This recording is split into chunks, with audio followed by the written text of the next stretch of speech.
Helmet পরিয়ে police ভ্যানে তোলা হলো দাতা লালনকে। থানা চত্বরে চোর চোর স্লোগান, ডিম বৃষ্টি। তোলাবাজির মামলায় গ্রেফতার আউশ গ্রাম 1 নম্বর ব্লক তৃণমূল সভাপতি দাতা লালন এবং তার ছেলেও। বাপ বেটা দুজনেই গ্রেফতার। পূর্ব বর্ধমান জেলার আউশ গ্রামে শুক্রবার রাজনৈতিক মহলে তীব্র চাঞ্চল্যের সৃষ্টি হয়। তোলাবাজি সহ একাধিক ফৌজদারি অভিযোগে গ্রেফতার করা হয় আউশ গ্রাম 1 নম্বর ব্লক তৃণমূল কংগ্রেসের সভাপতি আব্দুল লালন ওরফে দাতা লালনকে। তার সঙ্গে একই মামলায় গ্রেফতার করা হয় তার ছেলে আফজল রহমান ওরফে সঞ্চুকেও। দীর্ঘ কয়েকদিন গা ঢাকা দিয়ে থাকার পর শেষ পর্যন্ত পুলিশের জালে ধরা পড়েন তিনি। শুক্রবার কড়া নিরাপত্তার মধ্যে তাঁকে বর্ধমান জেলা আদালতে পেশ করা হয়। অভিযুক্তকে থানার বাইরে আনার সময় উত্তেজনা ছড়িয়ে পড়ে। বিক্ষোভকারীদের একাংশ চোর চোর স্লোগান দিতে থাকেন। অভিযোগ, সেই সময় অভিযুক্তকে লক্ষ্য করে ডিম ছোড়া হয়। পরিস্থিতি সামাল দিতে এক প্রকার হিমশিম খেতে হয় পুলিশকে।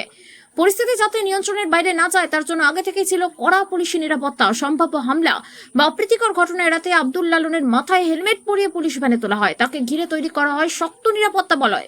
এরপর পুলিশি পাহারায় তাকে বর্ধমান জেলা আদালতে নিয়ে যাওয়া হয়। এ দৃশ্য ঘিরে আদালত চত্বর ও থানা এলাকায় ব্যাপক কৌতূহল সৃষ্টি হয়। পুলিশ সূত্রে জানা গিয়েছে, তোলাবাজি, মারধর, ভয় দেখানো, চুরি সহ একাধিক অভিযোগের ভিত্তিতে তাঁর বিরুদ্ধে মামলা দায়ের হয়েছে। শুক্রবার দুজনকে একসঙ্গে বর্ধমান জেলা আদালতে তোলা হয়। বর্ধমান জেলা আদালতে তোলার সময় দাতা লালন বলেন, সাংবাদিকদের পরিস্থিতি যা রয়েছে সেরকম ভাবেই চলতে হবে।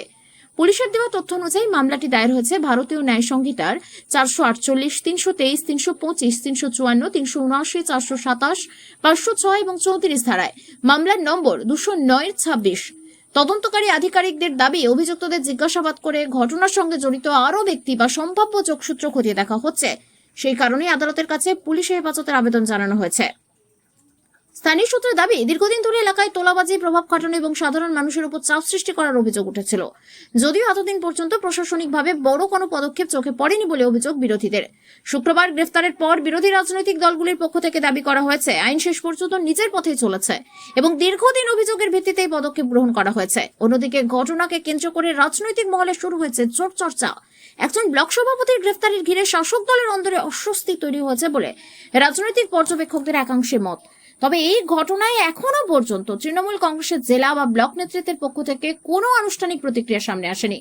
বর্তমানে গোটা ঘটনার তদন্ত চালিয়ে যাচ্ছে পুলিশ। আদালত পুলিশি হেফাজতের আবেদন মঞ্জুর করে কিনা এবং তদন্তে আর কি কি তথ্য উঠে আসে সেদিকে নজর রয়েছে প্রশাসন, রাজনৈতিক মহল এবং সাধারণ মানুষের। শুক্রবার এই গ্রেফতারি ও আদালতে নিয়ে যাওয়ার সময় উত্তেজনাপূর্ণ পরিস্থিতি পূর্ব বর্ধমান জেলার রাজনৈতিক অঙ্গনে নতুন করে আলোড়ন সৃষ্টি করেছে।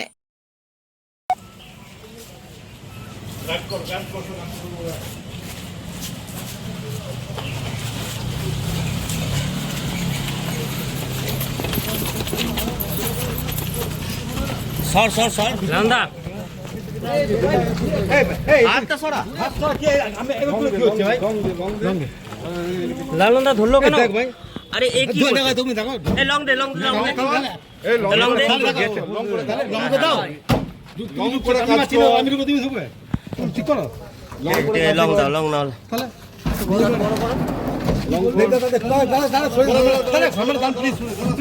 আরে সামনেটা ছাড়ুন হাতটা কাজটা করতে শুধু নিজে মেমোরি দাও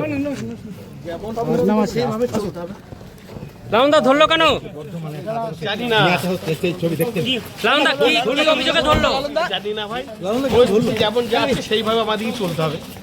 কি পরিস্থিতি যাচ্ছে ভাই বললো কেন ভাই?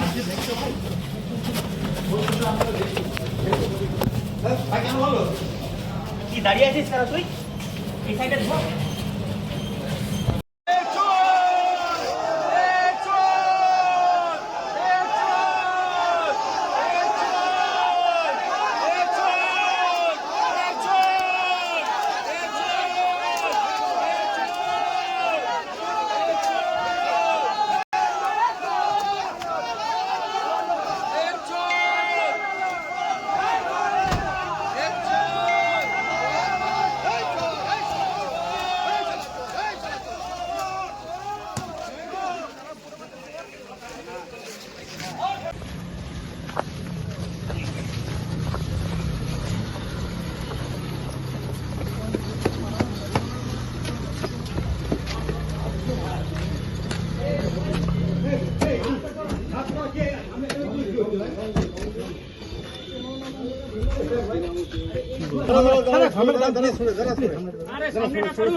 লালনদা ধরলো কেন?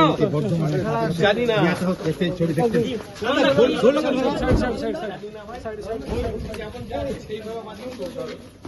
কি পরিস্থিতি যাচ্ছে?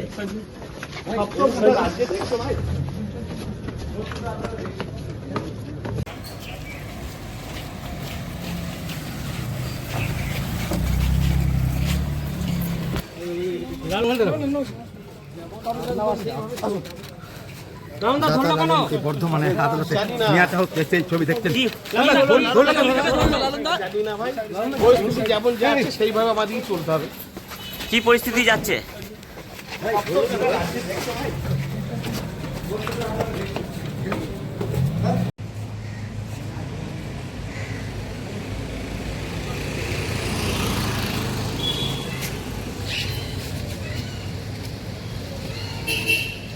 সর